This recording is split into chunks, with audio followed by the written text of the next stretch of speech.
स्वागत है आपका पब्लिक नॉलेज न्यूज़ में।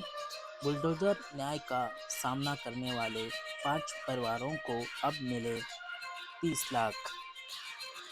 चलिए बढ़ते हैं बड़ी खबर की तरफ। 2 साल पहले बुलडोजर न्याय का सामना करने वाले 5 परिवारों को असम सरकार ने से 30 लाख रुपए मिले। असम सरकार ने गुवाहाटी कोर्ट को सूचित किया है कि 2 साल पहले बुलडोजर कार्रवाई का सामना करने वाले 5 परिवारों को 30 लाख रुपए मुआवजा दे दिए हैं।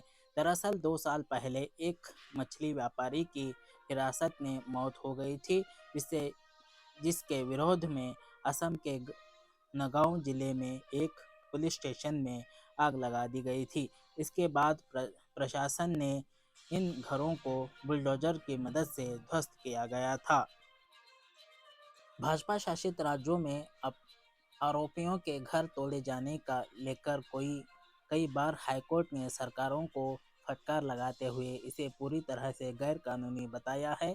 ऐसे ही एक फटकार गुवाहाटी हाईकोर्ट ने असम सरकार को लगाई थी और पीड़ित परिवारों को मुआवजा देने का आदेश दिया था। अब जाकर असम सरकार ने कोर्ट को सूचित किया है कि उसने 5 परिवारों को 30 लाख रुपए मुआवजा दे दिए हैं। दरअसल 2 साल पहले एक मछली व्यापारी की हिरासत में मौत हो गई थी, जिसके विरोध में असम के नागांव जिले में एक पुलिस स्टेशन में आग लगा दी गई थी। इसके बाद प्रशासन ने इन घरों को बुलडोजर की मदद से ध्वस्त कर दिया था। पीड़ितों के वकील जुनैद खालिद ने कहा कि 5 लोगों को भुगतान कर दिया गया है, जबकि एक का भुगतान अभी लंबित है। क्या था पूरा मामला? 21 मई 2022 को असम के नागांव जिले के बत्ताद्रोबा थाने में एक स्थानीय मछली व्यापारी शफीकुल इस्लाम 39 नाम के एक व्यक्ति की मौत हो गई थी। इसके मौत के बाद हिंसा भड़क गई।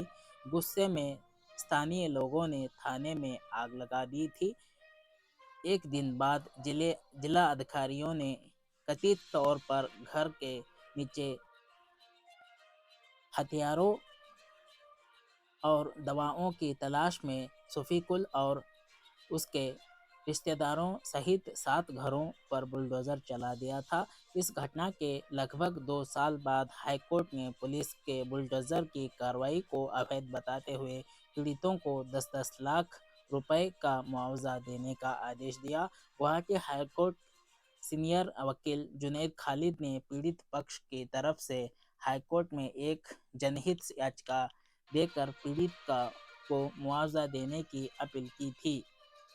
किन्हें मिला मुआवजा? सरकार ने 2 पक्के घरों के लिए प्रत्येक को 10 लाख रुपए और 5 कच्चे आवास इकाइयों को लिए 2.5 लाख रुपए का भुगतान किया। मुआवजा पाने वाले में इनामुल हक, मुफीजुर रहमान, मुजीबुर रहमान, रफीकुल इस्लाम, अक्कल अली और मृतक शफीकुल इस्लाम के कानूनी उत्तराधिकारी शामिल है। शफीकुल की पत्नी को उसी तक कानूनी अधिकारी प्रमाण पत्र प्राप्त नहीं हुआ है, इसीलिए दस्तावेज जारी होने तक उसका भुगतान रोक दिया गया है।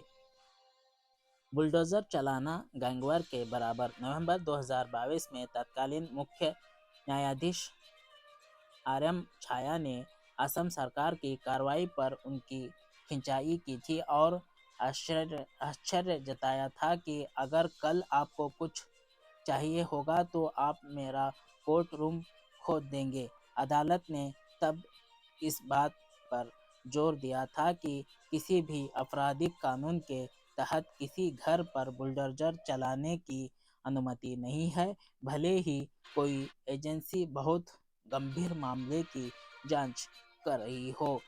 न्यायमूर्ति छाया ने यहाँ तक कि घरों पर बुलडोजर चलाने को गैंगवार की कार्रवाई के बराबर बताया था और गृह विभाग से अपनी जांच करने के बेहतर तरीके खोजने को कहा था। जनवरी 2023 में असम सरकार ने कहा था कि आरोपियों के घरों को ध्वस्त करने के लिए दोषी अधिकारियों के खिलाफ उचित कार्रवाई हो।